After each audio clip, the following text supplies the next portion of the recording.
Penney, yep. Hi everybody, welcome to another edition of On Oshkosh. As a matter of fact, it's our last show of 2024. So even though I don't have on red or white, I do have on purple for the Advent season. So I will just take this opportunity now as my mic falls down to wish you all the very happiest of holidays and the best for the new year. And I'm saying it now because I might not have time later. So anyway, we're very pleased tonight to welcome to the show someone who's not been here before. Her name is Marla Kopecky. She is the founder of two organizations, both which work with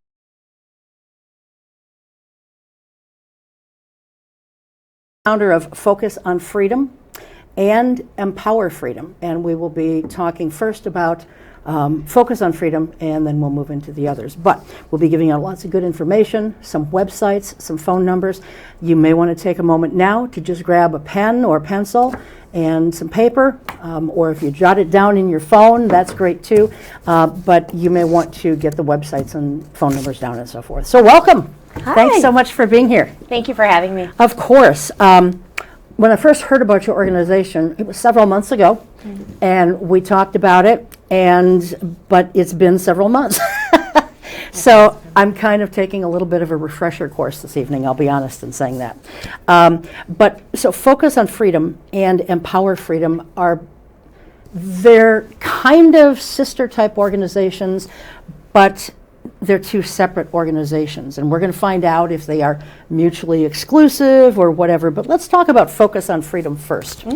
And for those of you listening on the radio, Focus on Freedom can be found on the internet at focusonfreedom.org, and their email address is information@focusonfreedom.org.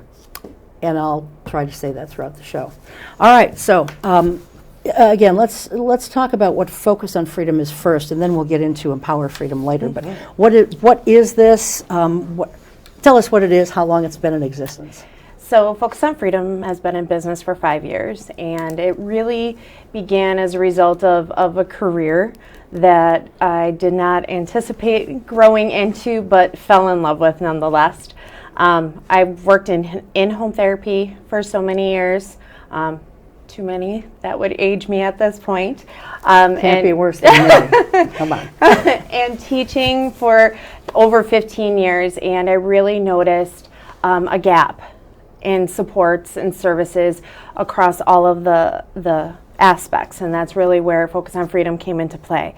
I wanted to start bridging some of the gap with what we call daily living skills, which are skills we use every single day. In fact, right now, everything we're doing is a daily living skill. Having a conversation, making eye contact, doing those things are all skills we need to have. Not right? being in front of cameras, though. Right. But all that's of these, a special day. Yes, that's a special day. But it's also, the chores, the routines, the hygiene, the community component, walking safely in the community, all of that. And there are so many skills we use, right? So really, it's that bridge is where it started and has continued to grow since. And we're going to get into each of those kinds of things. But just in general terms, how large of a geographic area do you serve, for example? Winnebago County, Outagamie County, and Fond du Lac County. So we're just spreading into Outagamie and Fond du Lac. Okay. So it started in Winnebago. Winnebago, 100%. And now it's getting into Fond du Lac and Outagamie. All right. So how large of a staff do you have then to cover three potentially good-sized counties? So right now, I currently have 2 lead trainers. So my lead trainers are working and running the houses. And what I mean by that is they're doing the training, they're writing the plans, tracking the data, meeting with trainers, meeting with families. They're running the houses. So I have two of those. I have 10 what I call staff that are trainers. So they go in, they implement the plan, they work directly with the clients. And then we'll talk more about them as we move on. And then I have 3 additional. So I have a staff of about 18, something like that? Give or take. Does that include you or no? That would include me. Okay. All right. I got to do something different with my mic because it is slipping down let's just see. Okay, now it shouldn't slip down any. All right, so how many clients do you have, and how do they find you? So I currently have 11 clients. Okay. And families find me in a variety of different ways. So some families I have met through supporting them or meeting them in areas. Others, it's been word of mouth, like I've heard about you through a friend of a friend. And actually that's a family that we're beginning right now, is how they found me. And others, it's through county caseworkers who are like, here would be a program that would support you in that area. Mm-hmm. All right. So, is there an age limit to the people that you serve? And then we're going to get into the nitty-gritty, the specifics of what you do. What's the age limit? So for the three different components, so for respite and for daily living, there is no age. It's 8 through adulthood, but the career planning component, because it's a transition type of service, it's like 14 to 18. Okay, and that's the which segment? The future career planning. So. Okay, and that's how old? That would be like 14 to 18. 14 to 18. Like 13, give or take. It depends on when we start focusing on those college career readiness skills. Okay. And trying to bridge that gap. So your website said that you offer a variety of customized disability-focused services, including, and then it breaks down into all these different categories. So let's talk first about, because this is first on your website, I'm assuming. It's been a while since I've looked at it. Oh, you're good. The first one is daily living skills training. And we were just talking about some of the daily living skills, talking, eating, doing laundry, vacuuming, dusting. Oh, God, I hate leisure those things. skills. Leisure skills that don't revolve around technology. We really work on reading that. a book. Reading a book, doing puzzles, doing crafts. Doing crossword puzzles, crafts. All of it. I have one client where I get beading kits because she loves to make bracelets. Okay. So we make bracelets and we do different things like that. So it's really giving them other things to do other than playing video games or watching TV, really trying to give them that well-rounded piece. I have other families who are very involved in their church community. So if I can go and do and support them in those types of communities and environments, we work that out if that works with the trainer and with the family. So it's really, what does each family need and what does each client need and how can we support them as a whole? Now, do you have a location that people come to? You go to their homes? We go into the home. Okay. So for a big part about learning a skill is learning it in the environment in which you live, right? Because generalization is a skill of taking it from one setting and transferring it to another. And not only do many of those we work with need more repetitions, but also if we're trying to generalize across settings, that can be more challenging. Okay. We're trying to get the temperature adjusted in here. It's with the lights, it's making things a little warm. Okay, so daily living skills. What, you go into a home, you go into client A's home, and are you teaching them the daily living skills? And then, you explained to us before the show that families are involved in this. So is the whole family present when you're doing this, or how does this work? Cannot be. We really, again, work with the families. So, yes, we come in and we work through the skills with them. That might be creating a visual. So like a very common visual is like an after school visual or a before school visual of where I hang my coat or my routine, right? Where I hang my backpack, where do my shoes go, where does my lunchbox go, where does my folder go? Then I need to go do X, Y, and Z. So it's creating a schedule for them so that they know what they need to do. And so that would be like one skill then that they would implement, because the visual's there. When we're not there, they could follow that visual as well. For others, like it might be putting a stop sign. And so in areas where the client is not meant to go, that's not their area, right?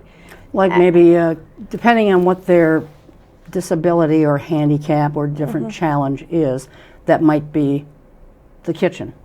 You don't go in there. For some, it might be for other, like siblings' bedrooms, places like that, cleaning cabinets, whatever you would deem as off limits or where they would need to stop and ask permission. So I do that a lot of times, like on food cabinets. And medicine cabinets. And medicine, like stop, you cannot, with the big do not, or a stop, you need to ask. Okay. So we would do those different types of visuals and those different types of supports within the house. Sure. Now, when we talk about, folks with challenges, Marla, what types of challenges are you working with? Is it autistic?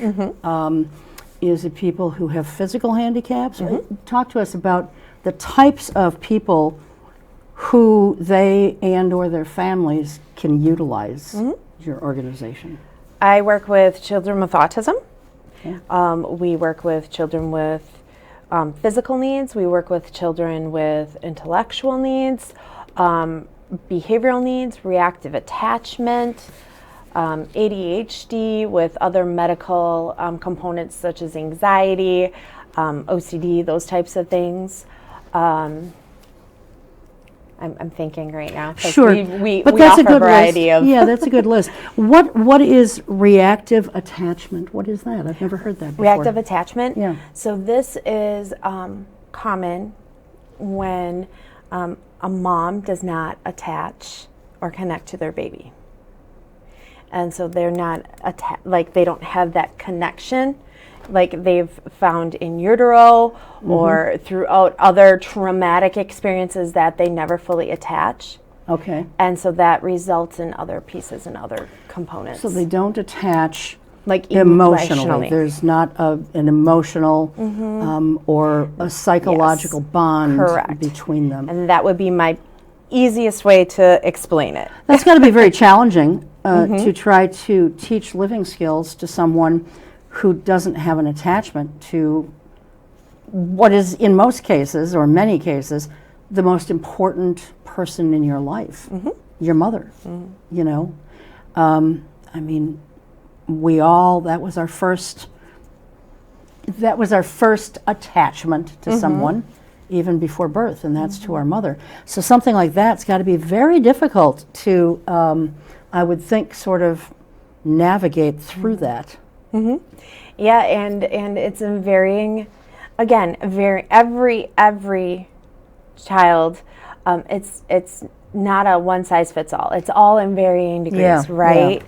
And so when it's a more significant trauma or a more significant versus someone who meets that medical criteria, because it's all a medical piece, right? Sure, yeah. So it is the client we work with. We've made a lot of gains and a lot of progress, and we really work on the organizational skills and the structures like that. But it is when I bring a new trainer into the house, you're going to go through a period of time because that trust is not easily come by.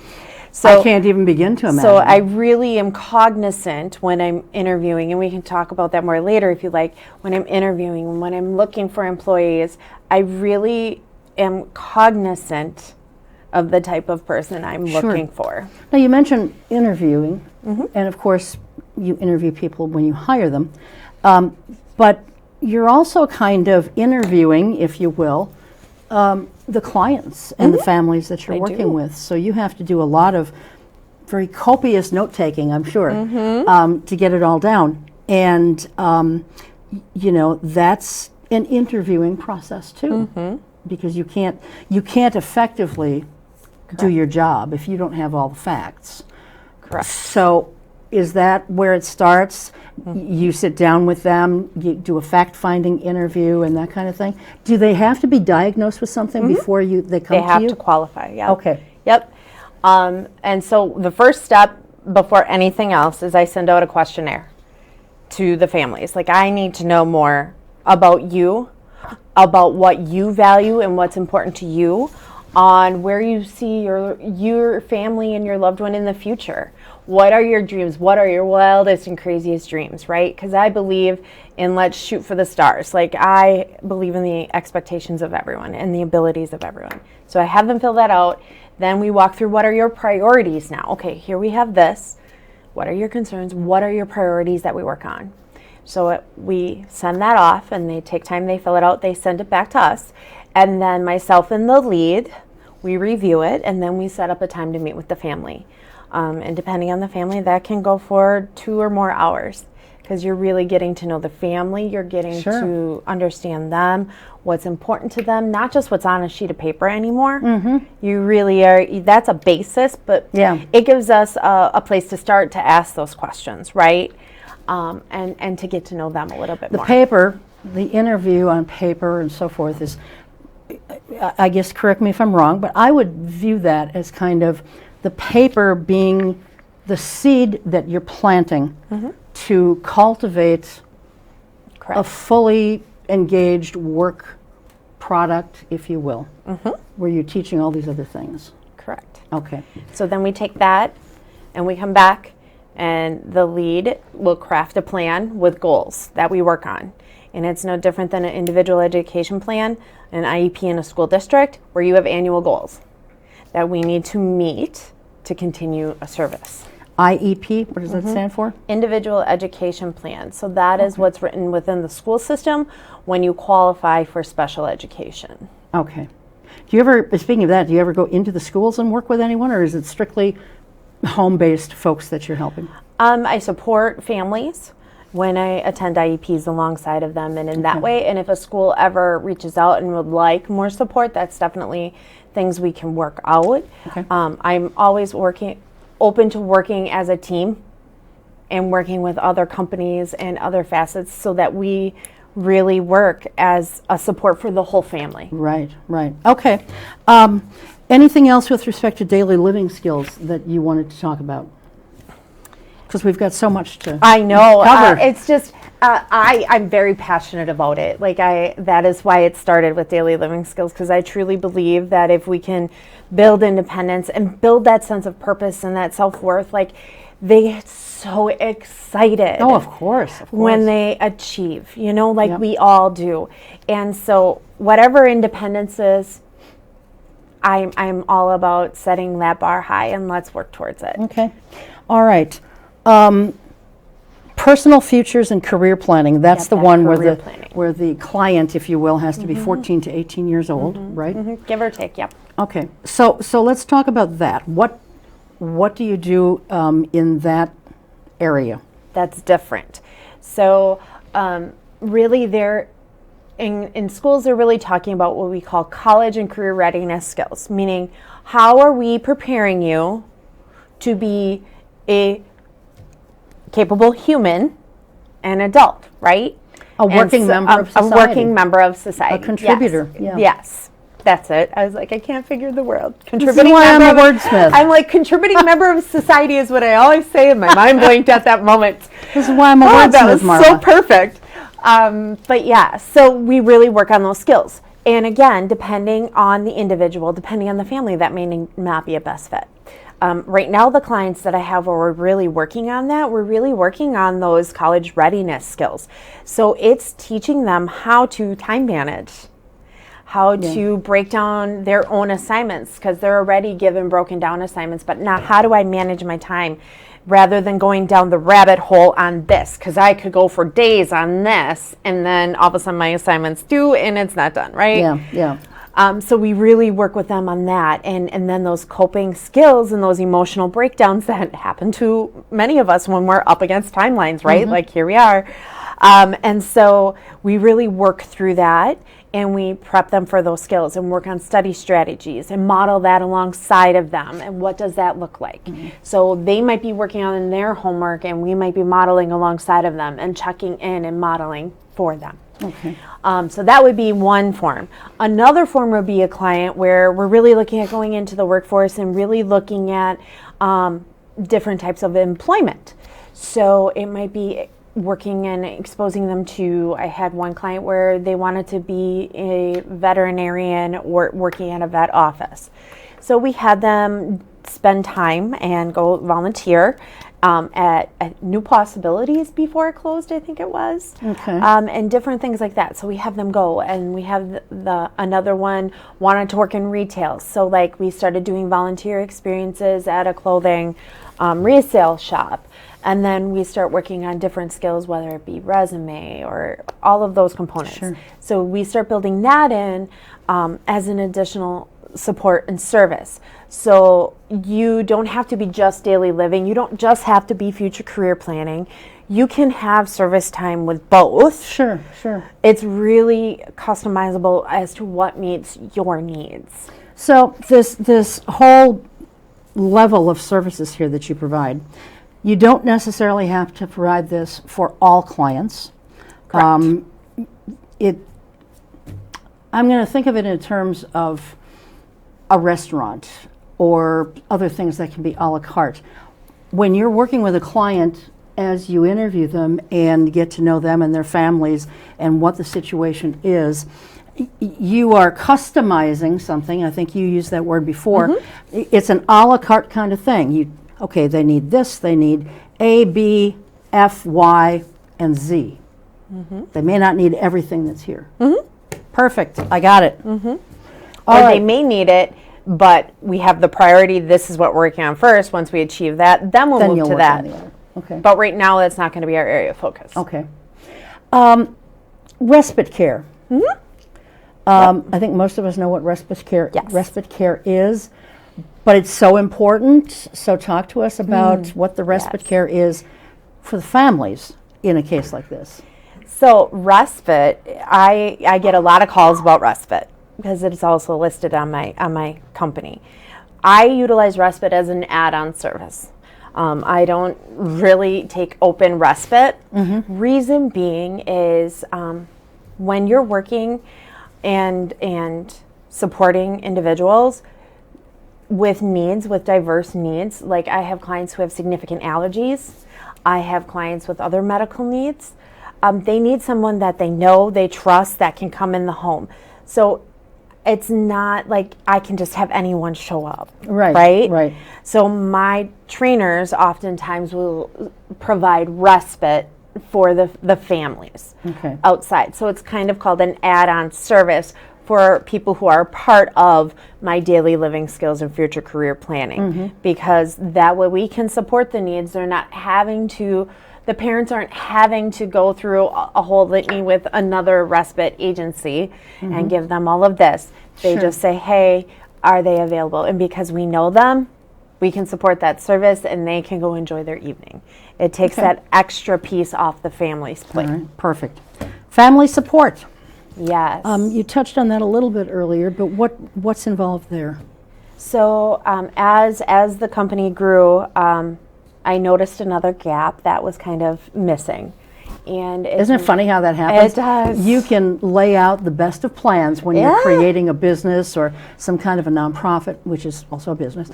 Anytime you're organizing an organization, you try to cover every single thing, but then something, oh, geez, you forgot that. And you got to slip that in somewhere. And then regulations might change, and then you have to change something else.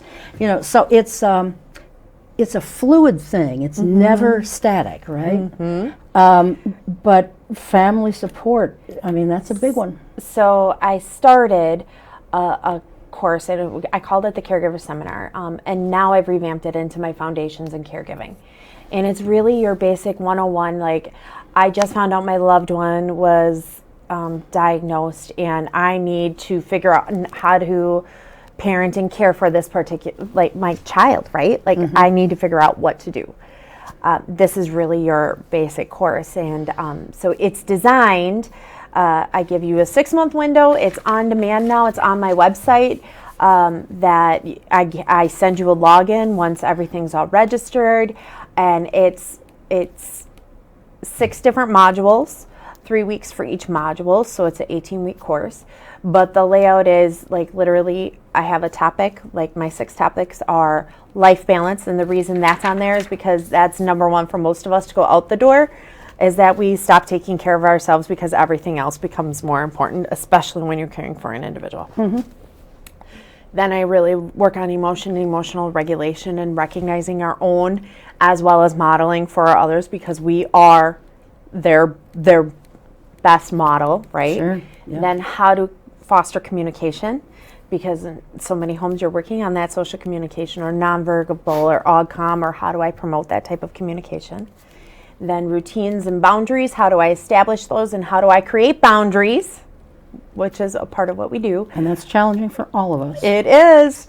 And then visuals and organization. And then I get questions on this all the time, relationships and puberty. And so it's just giving you a base course on all of that. And it's designed so that you get information in the first session. We walk through applying it or give you different options of applying it. And then in the third, you're taking one nugget, not everything. Okay. It's designed to take one thing to implement throughout the course. So Sure. You're not becoming overwhelmed trying to do it all. And then we talk about the grace of doing that. Okay. So I've got 1, 2, 3. The fourth one I didn't quite get. Routines and boundaries, was it? Okay. And the fifth one was visuals and organization? Organizational strategies. So like, okay. how do you... Strategies. I missed that word. Yep. So like, how do you set it up so that they can become more independent, say in brushing their teeth? So do you need to have a particular organizational system so that they know how to do that? Okay. And the sixth one was what? Relationships and puberty. And that one struck me funny. I'm not sure why, but it did. So talk to us a little bit about that. How do you sort of coach someone on that? Because when you're talking about puberty, that's a difficult time for anybody, much less, someone who's got other challenges in their life that they're trying to struggle with. And I literally walk through how to start having those conversations, when to start having those conversations, how to not use ambiguous or innuendos or things like that, but use actual terminology. And the biggest part about that ties into relationships, because of the biggest fear people come to me with is, I don't want my loved one being taken advantage of across a variety of areas. I mean, from, financial to, like, you name it, it's a fear, right?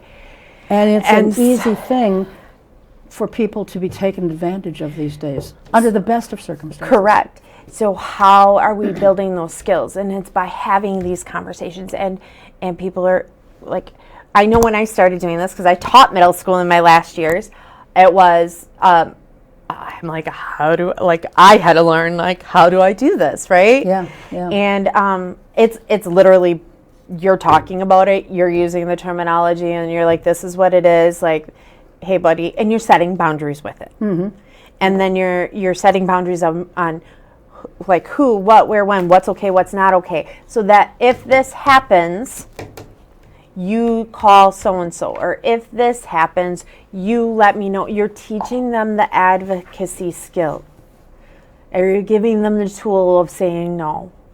And creating that boundary. Okay. And that's where I get a ton of questions about that. Oh, I bet. Like I said, it's a challenging time under the best of circumstances. And then you factor in all these other things. And that just makes it more complicated, probably more confusing, and probably takes a lot longer.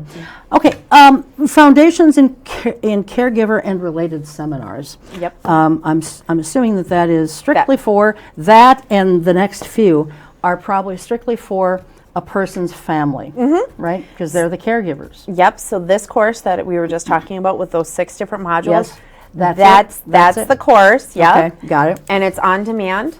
So I have videos, you have a workbook, you kind of fill it out on your own time. And the reason I did it that way, it used to be an in-person meeting, but let's be really honest, like, it's hard when you're a parent and you have all of these demands to say, every week at this time, this is what's happening. And so I, after revamping it a few times, it became an on-demand course. Like, here's the course. You have 2 scheduled meets where we meet, and I walk you through and I do a check-in and I see the progress, because I can see progress Sure. within the course for you.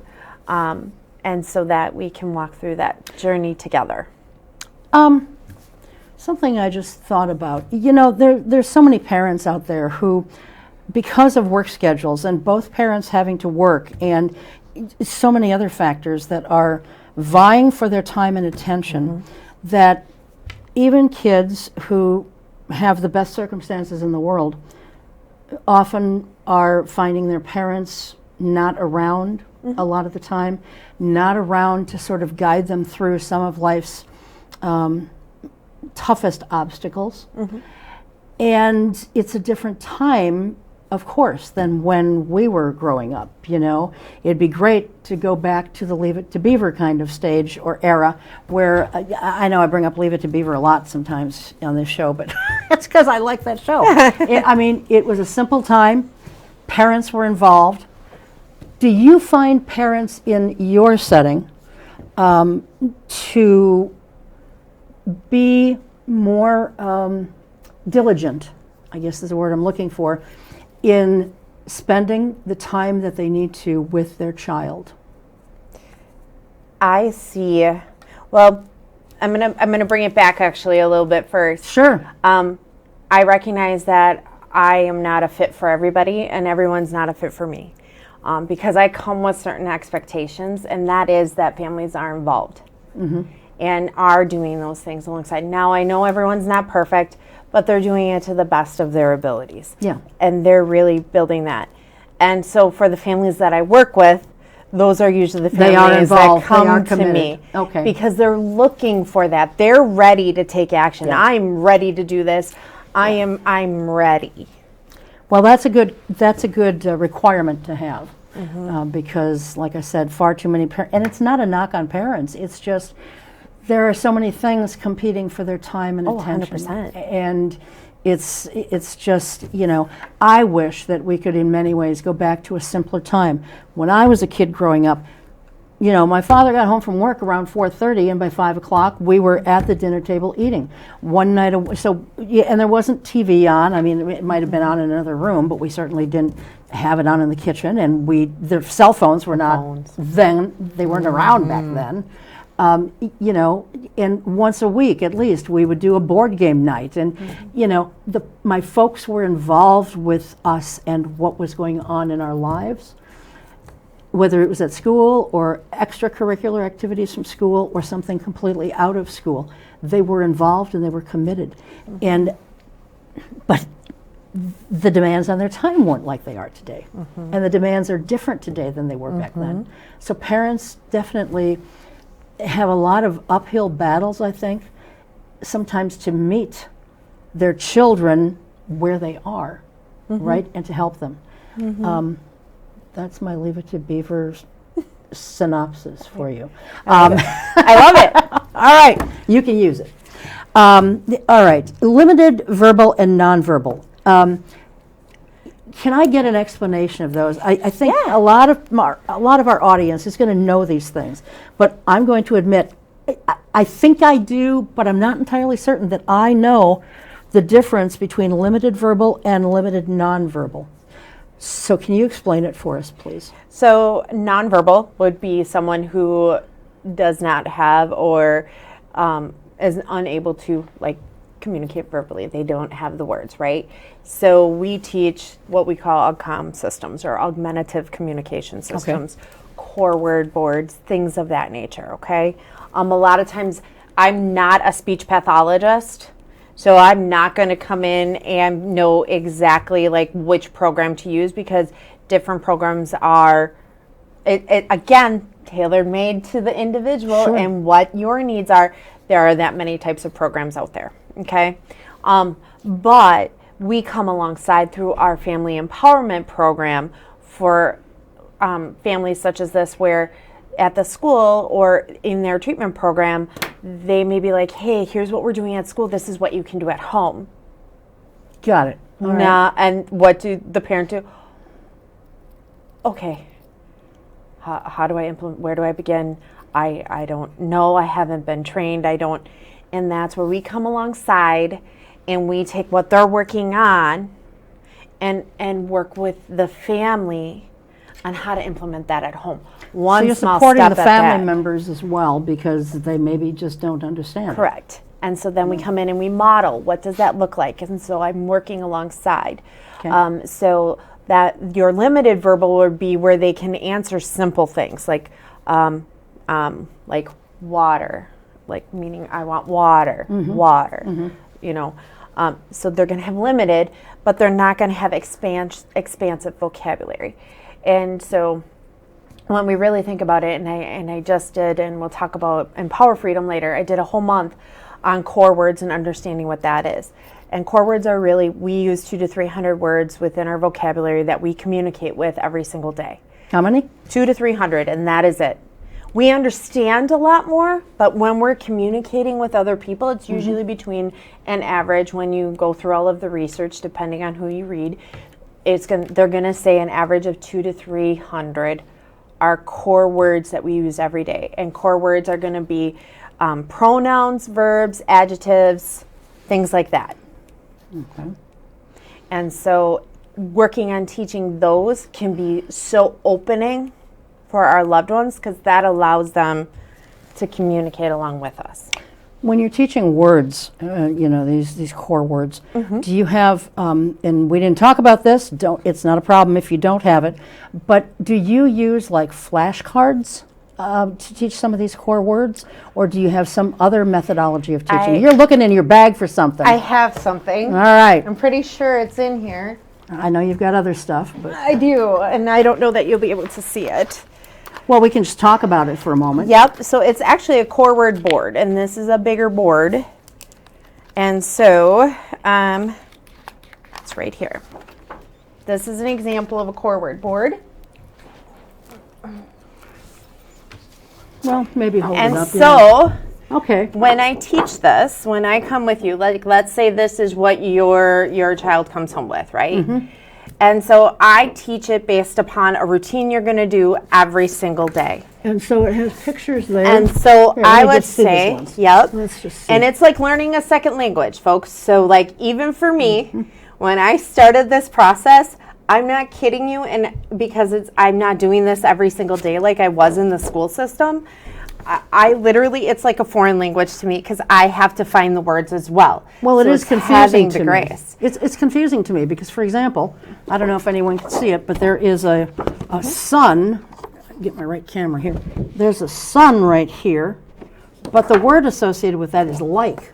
Correct. So through research, they're figuring out, and for this particular program, it's about muscle memory. So for a lot of people, they aren't learning the picture, they're learning the muscle memory of where to find it. And so it's not always an association that way. Okay. Okay. All right. So so like this is LAMP Words for Life. There's like Prolo Quoto Go. There's Go Talk Now. I mean, there's so many programs. out there? Okay. So Tulo. I'm going to say that one wrong. I always say that one wrong. But when I did this, I started modeling for them. Like I would say. A question I always did in our morning meeting. It would be like, what? Now I have to look again because I don't know where do is, because did is under do. So I have to see. And this is what I would do. It's an exercise of your own. But it's like learning a second language, and it gets Yeah. faster and faster and Sure. faster. But what I noticed and what happened, because here's you, what? Yeah, where's did? Did you, and then do. Yeah. What So you it's kind of do. like a Braille system that's visual. Correct. Okay. Yes. Is that- And so then I come in and I model for them. So then I'm practicing on whatever their skill they're working at. Okay. So that's where, again, there's that communication between the home, the school, on like what are we focusing on that week? Like how are we building that? And So then a visual Braille system or a visual Right. type, what's the word I'm looking for? Now I can't come up with a I word. know, right? I'll Oh, think of here's it. do. So like I would be like, what you do, did you do? And then they would say, I go or want, and then or play. So Okay. play, and then they would tell me what they did. I played game, video game. I just remembered what I was thinking of. It's kind of like either a Braille system like that, or it's, if you're deaf, you need sign language, and so that's kind of like sign language And also. we utilize sign language as well. Yeah. Oh, you do? Okay, so you sign. Yeah, a little bit. Okay. I get there. I used to be much more proficient, but you know what they say when you don't use it frequently? Yeah. As you saw here tonight, Yep. folks, my consistency and my accuracy has dropped off. Well, we'll forgive that. All right, I don't want to rush you. However, that's okay. We're down to about 17 or 18 minutes. So, is there anything else about Focus on Freedom that you'd like people to know before we move on to the other foundation that you have, or the other organization that you have? Just the other component that I really work on with that family empowerment and communication is really that social piece. So I really work on that perspective taking, understanding ambiguous versus concrete terminology. So for the family I just helped, they would always say, "Oh, we'll be there in a minute." And don't we all say that? I mean, I tell it to my husband all the time. I'll be right there, right? I'll be right there is different though than I'll be there in a second, minute, right? Or I'll be there in a right. minute. And I was like, okay, so then they're like, what is a minute? That sense of time. So then we worked on different strategies. I'll be there in 5 minutes, set your timer for 5 minutes, blah, blah, blah. Because when you become more concrete, then it gives them that visual component or the expectation, because otherwise it's leaving them in that unknown, which then produces more anxiety. And they don't understand our slang terminology. Correct. I'll be there, give me a sec, I'll be right there. Yes. To them, they're not understanding that. So Because they're like, a second has passed. Yes, exactly. It's gone, and you're not Yes, in. What's going on like here? I always talked about when I used to do different things. The client, or not the client, it was a student at the time, where it was like, yeah, it's raining. It was pouring outside, like unbelievable, and it was like, raining cats and dogs. Yeah. Those euphemisms are going to get you every time, aren't they? And so so those are other things that we do. We really just come alongside the schools and we support that communication, because communication is the basis of relationships and how we feel connected. And likewise, if it's truly raining cats and dogs, then you're going to need a bigger umbrella. Yeah, and one that can sustain more weight. Yes, absolutely. All right, let's go on to Empower Freedom. This is the sister organization to Focus on Freedom. I read that it is a Wisconsin-based organization focused on helping individuals with disabilities and their families to find more freedom and independence. So it sounds to me like, from the information you gave me and what I did have a chance to read online, you're looking at physical resources like guides of some sort, right? So talk to us about what Empower Freedom is, why you started it, or did you start them at the same time, or did you start them separately? It is a brand new 2024 company. Oh, wow. Yeah, brand new. We just started enrollment. And so Empower Freedom is the result of me receiving calls from around the state or rural areas wanting help and support, and then finding me because they're trying to do their own research, but I'm not in their area. So I can't come to them and offer them support. And so how can I support you from afar is how this came to be. And so that's how Empower Freedom started. It's entirely a membership model where you can join and you get all the resources. So right now, since I've started, I literally counted. I have 227 different types of resources, from blog articles where I walk through how to teach different routines, or like this past month I talked about understanding the difference between core words and fringe words, and then I walk through how to implement that strategy in your home. So I give you a short blog article. You're not having to go attend a 3-day conference and try to figure it out at home. You're not having to read a thick book like this and then try to figure it out how to implement it, or search the web for hours to get a little piece of information here and here. I put it right there for you. And they average from 1 page essentially to a 3-page, depending on the steps, right? And then I support that with different types of visuals. So like, for example, and I always go back to showering because that is one of the biggest things I get asked about, is how to help shower, bathe, and make it become more of an independent process.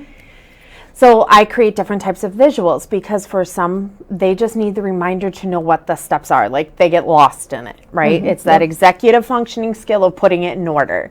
So they just need a list there of what they need to do. For others, they need to check it off and need a picture because I need to know what that means. Like I have that understanding. So I really provide differentiated types of visuals, checklists, social stories. So I just uploaded today a holiday one where all you do is you print it off and you put your picture in and add in your family's names and your loved ones' names and where you're going. And you have a social story all ready for you for the upcoming holiday season of where you're going, what the sounds are going to be like, the foods, who's going to be there, all those different things. Because a part of the anxiety of it is the unpredictability of this season, the changes of our routines. Like while it's so exciting for so many, it's pure dread for others.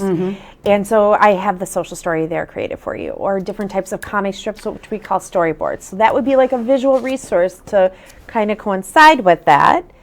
And then I get third-party resources. So I have 3 different facets to the company where I search the web for you. So I look at Amazon and I search for things that would be helpful tools, or I have other websites or other books that you may find helpful, and I put those links right in my website. So you're, again, not having to search, it's all there for you. So like, for example, and yes, I'm going back in my bag, my bag of goodies. So like, and I won't pull out the article, but I have the article to go along with it. I have the visual of how to teach the shower. But like I was saying, showering is an incredibly sensory experience. And for many, washing hair is all out meltdown and tantrum and like the end of because shampoo gets in your eyes. For some shampoos, they tingle. It's a super sensory experience, or that we just don't like the water going down or tipping our head back, equilibrium. Like there's a lot that goes into it. Yeah, I guess you're right, there is. And so when you start thinking about it, so how can we promote independence and eliminate that step? So what most people don't realize is they make shampoo shower caps. So your hair's getting shampooed, you're washing your hair, but it's in a cap format. So like you're just putting that on and following the steps of that. Can I see that, please? Yeah. And then your hair's shampooed, you're done, and away you can shower the rest of your body. This and is away very you go. slick. So what you're saying then is the shower caps that are in here already have shampoo on them. Yeah. You put it on and then and you follow the directions, or you would add that to your list and go through and I equate it to like a dry shampoo. You know how like dry shampoo is like a big thing? Yeah, it's like a dry shampoo. Wonderful. Or like another tool I do, so again, much like shampooing, brushing teeth.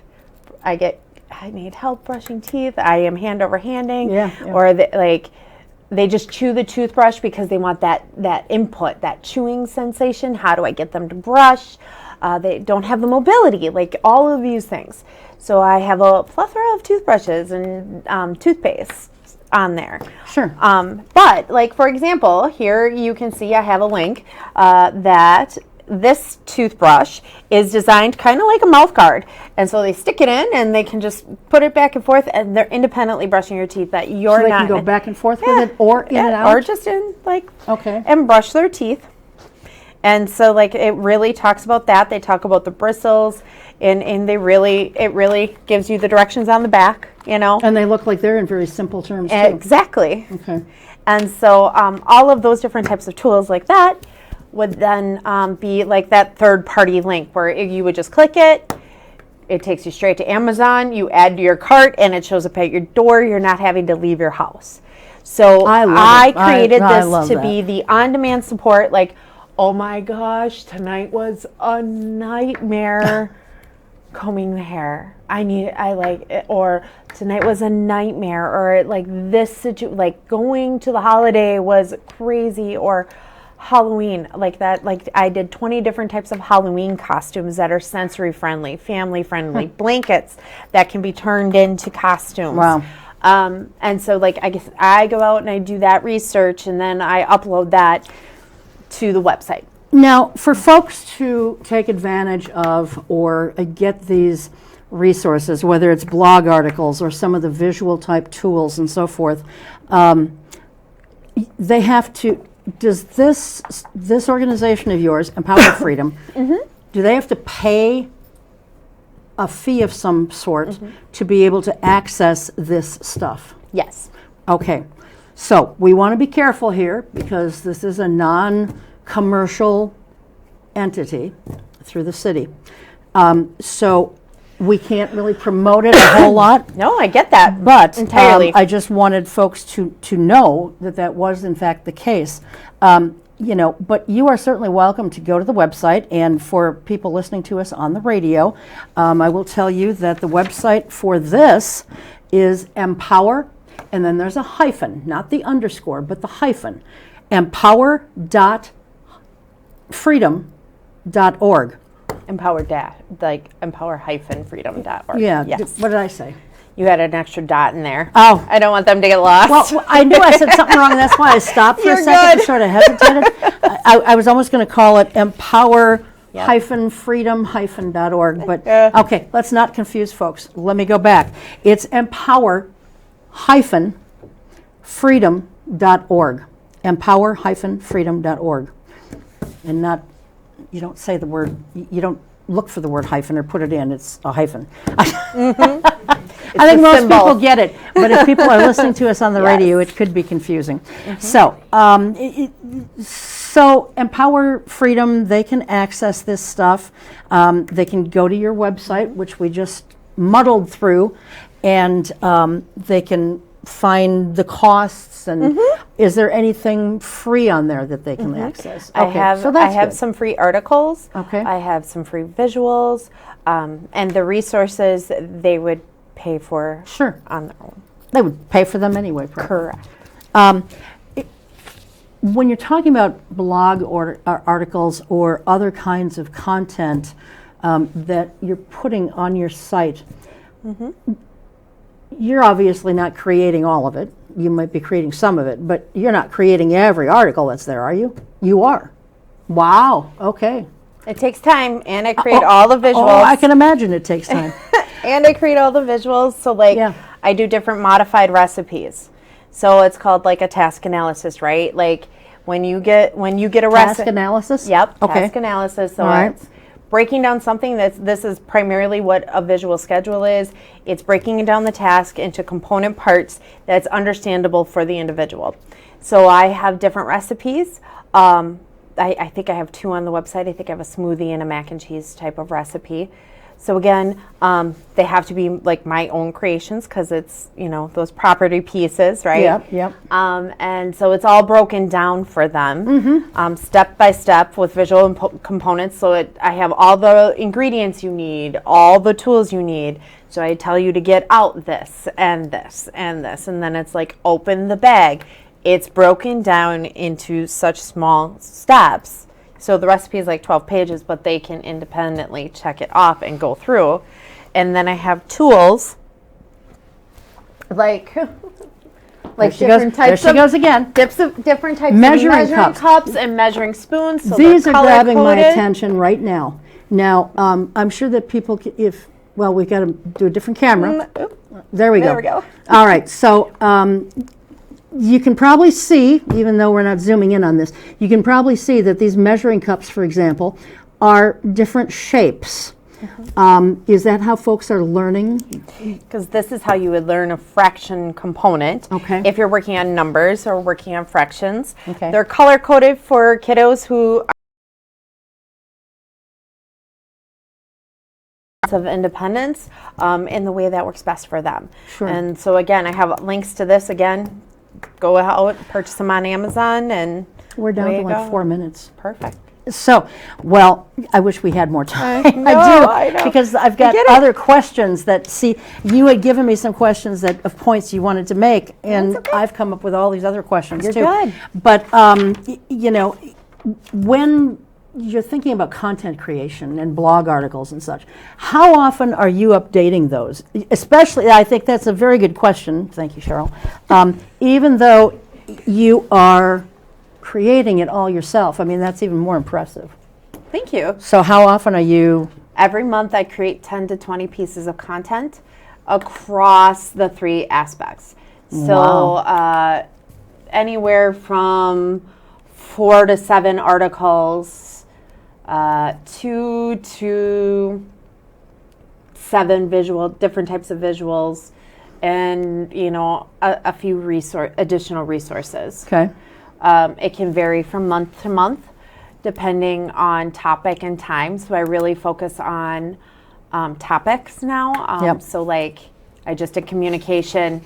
Next month I have to look back. I have it all crafted out, and my brain right now is not gonna lie. Yeah.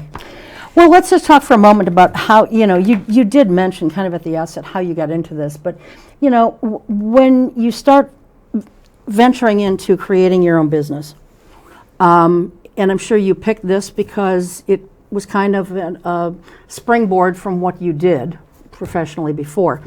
Oh boy, 2.5 minutes. So that's how you kind of came up with the idea, but it's damn scary when you're thinking about starting your own business. And the one you started in 2019, and a year later COVID hit. How did that impact you? I'm curious if you can tell us shortly. Oh, absolutely. Briefly. It put a halt to those where I really had to be in person, but if we could work through things virtually, we were able to do that. Okay, thank God for virtual stuff. Yeah, because that's how the world functioned. And we made do with what we could. Okay, all right. Yeah. Any other significant challenges that you've had to kind of jump through with either of these businesses? Learning how to run a business. I'm great at the doing. I But you can do didn't- that, and I can teach, and I can model, but figuring out how to run a business, branding, marketing, accounting, bookkeeping, We're gonna talk. Oh my gravy. We'll talk after the show. I'm a student all over again. Yeah. Well, and there's always things to learn. 100%. There's It's been great. always things to learn.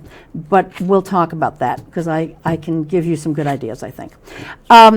Okay, so these organizations, one I see could function on its own, apart from the other. The other one, though, I think you kind of have to have both coming together, sort of. But is that accurate, or can they both function on their own? They can both function on Okay, their own. all right, okay. And with COVID, COVID would not have impacted Empower Freedom at all. Not at Because all. this is all online stuff. Correct. And that came up, the idea kind of came about not only from families calling me, but as a teacher and an educator, I have a resource called Teacher Pay Teacher where I can go in and I can purchase something and go. But there's nothing out there for parents to support their loved ones Got in it. that manner, where I can just take something, figure out how to implement it, and go. All right. Listen, the hour's up, but I've really enjoyed it, and I'd love to have you back sometime in the new year. So Yeah. thank you for being here. Absolutely. Thank you. Thank you to all of you for viewing tonight and listening on the radio. Again, I just want to give the website addresses for folks on the radio. We have focusonfreedom.org, and we have empower-freedom.org. All the information is there. We'll have some things on our Facebook page and website as well. Thank you again to my guest, Marla Kopecky, and again to you and to my crew. I hope you've found this enlightening and educational. Have happy holidays, and we will see you in the new year. For all of us here at On Oshkosh, keep your eye on us, and we're going to have lots of stuff coming up in the new year. So keep your eye on Oshkosh. Take care.